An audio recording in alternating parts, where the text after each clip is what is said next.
আল্লাহ স্বয়ং আপনার ভাগ্য খুলে দিবেন। সুবহানাল্লাহ।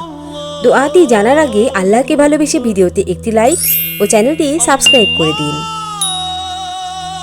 প্রিয় ভাই ও বোনেরা, আল্লাহ পাক রব্বুল আলামিন আমাদের ভাগ্য নির্ধারক। আমাদের ভালো বা খারাপ ভাগ্য সবই আল্লাহর দান।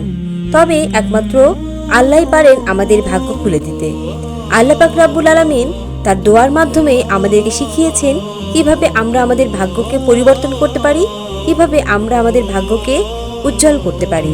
তাই চলুন জেনে নেওয়া যাক কি সেই দোয়াগুলো।